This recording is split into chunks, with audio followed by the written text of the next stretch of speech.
American pika is a rabbit relative, a small animal that's about the size of a rat. But it's not a rat at all, it's a rabbit. And it's become something of an icon for climate change.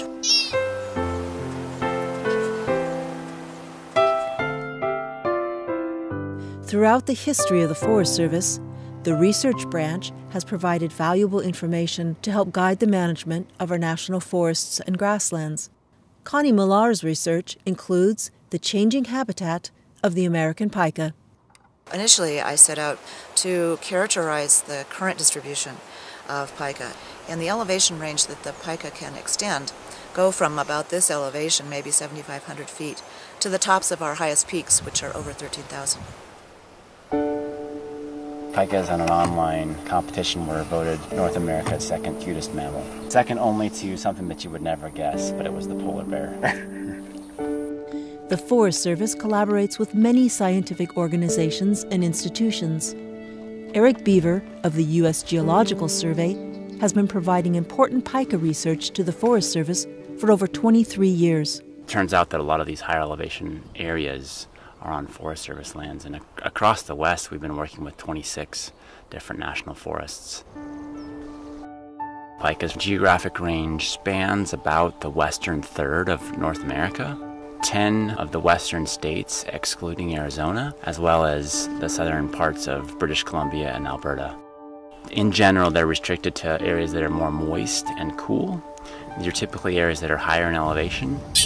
A unique aspect of the American pika is that they live almost exclusively in talus slopes.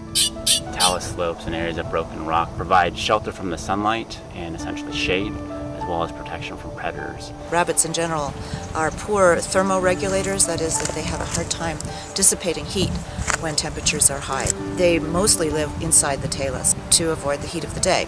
And not a lot of other species use these areas of landscape.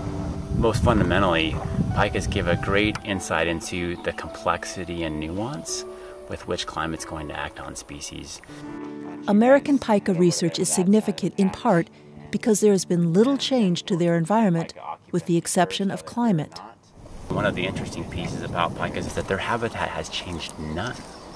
The amount of habitat of this talus habitat and broken rock habitat has not changed whatsoever in terms of its extent or its spatial arrangement. And so we're seeing, in some cases, dramatic changes in their distribution without any change whatsoever in habitat. And that is a very different, that's a game changer. The researchers are learning both about current and past pika populations.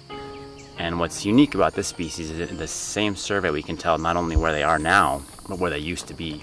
We walk contour lines on this talus patch and look for three types of evidence. Do we see them? Most frequently we hear them. They use their calls to announce their territory, to attract mates, and for warning calls.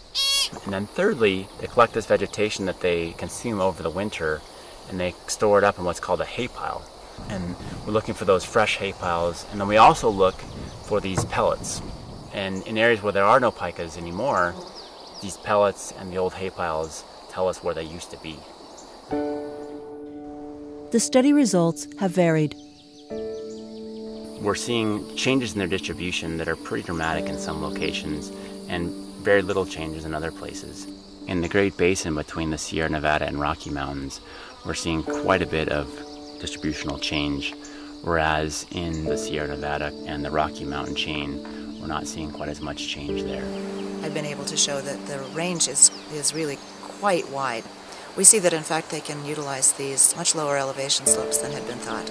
And they are basically saturating every available habitat in this part of California. They're saturating habitat over nearly 6,000 feet of elevation range, suggests that they have a good stronghold, and that even if some of the environments were to become inhospitable, there's an enormous range of habitat. So if I were speaking about the future of pika in this part of the Sierra, I would say it looks very good. We continue to address a diversity of hypotheses and compare the evidence in support of these competing explanations of what's going on.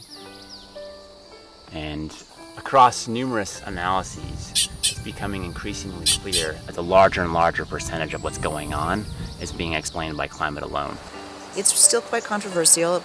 Ours is just a single time slice, so what we need to do is continue to monitor and see if these locations that we are seeing as active now continue to be occupied. We're interested in providing information and getting insights that can help managers think about ways to actively conserve wildlife species. Research and management working together to help restore our public lands.